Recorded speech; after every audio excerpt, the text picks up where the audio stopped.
माननीय सदस्यगण, दिनांक 18 फरवरी 2026 से प्रारंभ होकर आज दिनांक 18 मार्च 2026 यानी एक महीना तक संचालित झारखंड विधानसभा का यह बजट सत्र कुल 17 कार्य दिवसों के पश्चात अपनी समाप्ति की ओर अग्रसर है।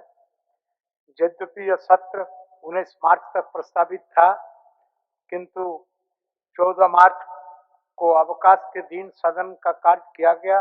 फलस्वरूप एक दिन पूर्व आज ही इसका समापन हो रहा है। इस पूरे सत्र की कार्रवाई पर दृष्टिपात करने पर यह स्पष्ट होता है कि यह सत्र कई दृष्टियों से अत्यंत सार्थक, उपयोगी और ऐतिहासिक रहा है। जिस प्रकार आप सभी माननीय सदस्यों ने, चाहे सत्ता पक्ष हो या विपक्ष, सदन की कार्रवाई को गरिमा, संयम और सहयोग की भावना से संचालित करने में योगदान दिया, वो लोकतांत्रिक परंपराओं का एक अत्यंत उत्कृष्ट उदाहरण है। माननीय सदस्यगण, इस बजट सत्र में कुल 242 अल्पसूचित प्रश्न स्वीकृत किए गए, जिसमें से 62 प्रश्नों के उत्तर सदन में दिए गए। इसी प्रकार कुल 758 तारांकित प्रश्न पूछे गए, जिनमें से 57 प्रश्न का उत्तर सदन में दिया गया। ध्यान आकर्षण की बात करें तो कुल 72 ध्यान आकर्षण सूचनाएं ली गई, जिसमें से 55 का उत्तर सदन में दिया गया। इस सत्र के दौरान कुल 96 निवेदन प्राप्त हुए। शून्यकाल की सूचनाएं कुल 400 स्वीकृत हुई। यह आंकड़े इस बात के साक्षी है कि माननीय सदस्यगण राज्य की जन समस्याओं के प्रति कितने सजग और उत्तरदायी हैं। सत्र के दौरान सदन की कार्य क्षमता भी उल्लेखनीय रही, जहां हम सत्र के लिए कुल 66 घंटे का समय निर्धारित किया गया था, वहीं सदन के कुल पौने 74 घंटे काम किया, जो निर्धारित कार्य का लगभग 112% है। यह अपने आप में एक रिकॉर्ड है और यह दर्शाता है कि हम सभी ने मिलकर समय का सदुपयोग किया है। इस सत्र में 2 महत्वपूर्ण वित्तीय विधेयक पारित किए गए। वित्तीय वर्ष 2025-26 का तृतीय अनुपूरक बजट एवं वित्तीय वर्ष 2026-27 का बजट, जिसकी कुल राशि 1,58,560 करोड़ रुपये है। यह बजट राज्य के समग्र विकास के दिशा में एक महत्वपूर्ण कदम है।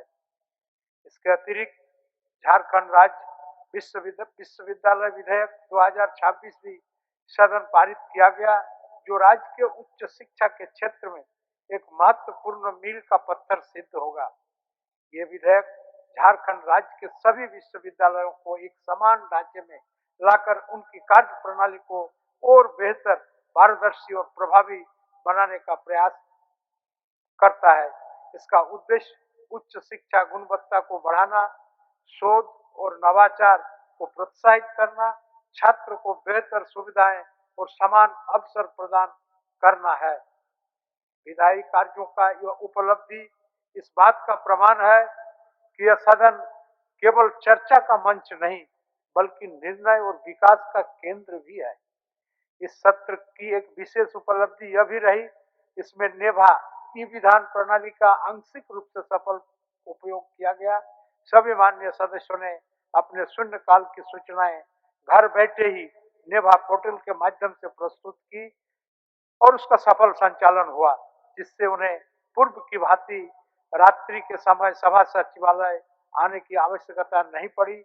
साथ ही विधानसभा सचिवालय द्वारा कार्य सूची भी पोर्टल पर समय से अपलोड की गई, जिसमें माननीय सदस्यों को सदन के कार्य की पूर्व जानकारी प्राप्त हो सकी। यह एक सकारात्मक और आधुनिक पहल है, जिसमें कार्य प्रणाली को और अधिक पारदर्शी और सरल और प्रभावी बनाया है। मुझे पूर्ण विश्वास है कि आने वाले सत्र में हम सभी मिलकर नेभा प्रणाली को पूर्ण रूप से अपनाते हुए एक डिजिटल और सशक्त विधानसभा की दिशा में आगे बढ़ेंगे। माननीय सदस्यगण, मुझे ये कहते हुए अत्यंत संतोष हो रहा है कि यह सत्र अत्यंत अनुशासित और शांतिपूर्ण रहा। प्रश्नकाल के दौरान केवल एक दिन 30 मिनट का अल्पकालिक स्थगन हुआ। इसके अतिरिक्त सदन का कार्रवाई निर्बाध और शांतिपूर्ण रूप से चलती रही। यह स्थिति स्वतः नहीं बनी है, इसके पीछे आप सभी संयम, परिपक्वता और लोकतांत्रिक मूल्यों के प्रति आस्था है। लोकतंत्र की यही खूबसूरती है कि विचारों में मतभेद होते हुए भी उद्देश्य एक होता है और वह जनहित होता है। मान्य सदस्यगण, यह सदन केवल विधेयक पारित करने का स्थान नहीं है, बल्कि यह जनता की आकांक्षाओं का प्रतिबिंब है। यहाँ हर विचार, हर प्रश्न, हर बहस राज्य की 3.5 करोड़ जनता की आवाज होती है। माननीय सदस्यगण, हमारा राज्य एक युवा राज्य और अपार संभावनाओं से भरा हुआ है। इस सत्र के दौरान जो चर्चाएं, निर्णय और विधेयक पारित हुए हैं, वो निश्चित रूप से राज्य के विकास को नई आयाम और नई दिशा देंगे। हम सबकी जिम्मेदारी है कि हम इस सदन की गरिमा को बनाए रखते हुए जनहित के मुद्दे को प्राथमिकता दें और लोकतंत्र को और अधिक सशक्त बनाएं। मैं इस अवसर पर कुछ पंक्तियां प्रस्तुत करना चाहूंगा। विचारों का संगम है ये सदन हमारा, विचारों का संगम है ये सदन हमारा, यहाँ हर मत का सम्मान है प्यारा। विपक्ष हो या सत्ता, सबका एक ही ध्येय, जनता की सेवा, यही हमारा पथ और लक्ष्य। माननीय सदस्यगण, इस सत्र के सफल संचालन में माननीय मुख्यमंत्री श्री हेमंत सोरेन, मंत्रिपरिषद के सभी सदस्य, नेता प्रतिपक्ष, विभिन्न दलों के नेता तथा आप सभी माननीय सदस्यों का सहयोग मुझे प्राप्त हुआ। इसके लिए मैं आप सभी को हृदय से आभार व्यक्त करता हूं और धन्यवाद देता हूं।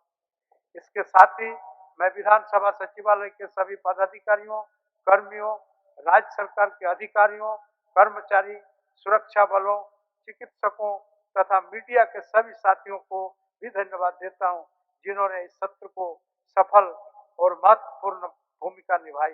अंत में मैं यही कहना चाहूंगा कि मुट्ठी में विश्वास लेकर कदम बढ़ाते जाएं, जनता के सपनों को साकार बनाते जाएं। यह सदन केवल भवन नहीं, एक संकल्प है, झारखंड के उज्जवल भविष्य का विकल्प है। आप सभी को आने वाले वर्ष, आने वाले पर्व एवं त्योहार जैसे ईद उल फितर, सरहुल, रामनवमी, महावीर जयंती, गुड फ्राइडे इत्यादि की हार्दिक शुभकामनाएं प्रेषित करता हूं। इसी के साथ सदन की कार्रवाई अनिश्चित काल के लिए स्थगित की जाती है।